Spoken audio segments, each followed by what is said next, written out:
जो मुख्यतः कुंवारी लड़कियां अपने विवाह की आशा से भगवान शिव के नाम पर रखती हैं। वहीं सुहागन स्त्रियां भी इस व्रत को भगवान शंकर की कृपा प्राप्ति के लिए करती हैं। मान्यता के अनुसार ये व्रत पुरुषों के लिए भी भाग्योदय सकल मनोरथ पूर्ण करने वाले हैं। वहीं यह व्रत स्त्रियों को मनचाहा वर और सौभाग्य प्रदान करता है। इसके अलावा ये व्रत रोग शोक दूर करने के साथ ही जाने अनजाने किए गए पापों से भी मुक्ति प्रदान करता है। तो आज हम श्रवण करने वाले हैं भगवान भोलेनाथ को प्रसन्न करने के लिए 16 सोमवार व्रत कथा। तो सबसे पहले पवित्र मन और सच्चे हृदय से भगवान गणेश के सामने नतमस्तक होंगे। उसके बाद भगवान शंकर का ध्यान करते हुए कथा का रसपान करेंगे। बोलिए शंकर भगवान की जय। एक बार भगवान भोलेनाथ और माता पार्वती जी मृत्यु लोक घूमने की इच्छा से मृत्यु लोक में आए।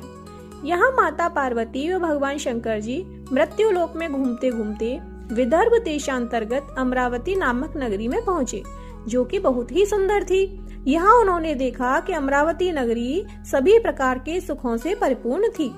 उस नगरी में राजा द्वारा बनवाया हुआ बहुत सुंदर भगवान भोलेनाथ जी का मंदिर भी था। उस मंदिर में भगवान भोलेनाथ जी और माता पार्वती निवास करने लगे। एक दिन माता पार्वती जी ने भगवान से कहा, हे प्रभु, आज तो हम और तुम दोनों चौसर पासा खेलेंगे। शंकर जी ने माता पार्वती जी की बात मान ली और चौसर खेलने लगे। उसी समय मंदिर का पुजारी ब्राह्मण मंदिर में पूजा करने के लिए आया हुआ था। माता ने ब्राह्मण को देखकर एक प्रश्न किया कि पुजारी जी बताओ कि इस बाजी में हम दोनों में से किसकी जीत होगी और किसकी हार होगी।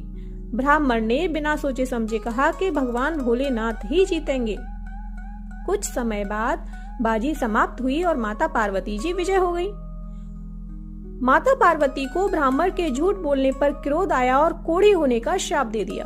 भगवान शंकर जी के बहुत समझाने के बाद भी माता नहीं मानी और वो दोनों वहां से चले गए। कुछ समय बाद उस ब्राह्मण पुजारी को कोढ़ होने लगे और धीरे धीरे उसके सारे शरीर में कोढ़ हो गए। ऐसे में वह बहुत ही परेशान व दुखी रहने लगा। इस तरह कई दिन बीत गए। फिर एक दिन देवलोक की अप्सराएं शिवजी का पूजन करने उसी मंदिर में आईं। अप्सराओं ने उस पुजारी के कष्ट को देखकर बड़े दया भाव से उसके रोगी होने का कारण पूछा। तब पुजारी जी ने आप बीती सभी बातें निसंकोच होकर उन अप्सराओं को बता दी। यह सुनकर वो अप्सराएं बोली, हे ब्राह्मण, तुम दुखी मत हो। भगवान भोलेनाथ जी आपके सभी कष्टों को दूर कर देंगे, परंतु तुम्हें श्रेष्ठ 16 सोमवार के व्रत पूरे विधि विधान और भक्ति भाव से पूरे 16 व्रत करने होंगे।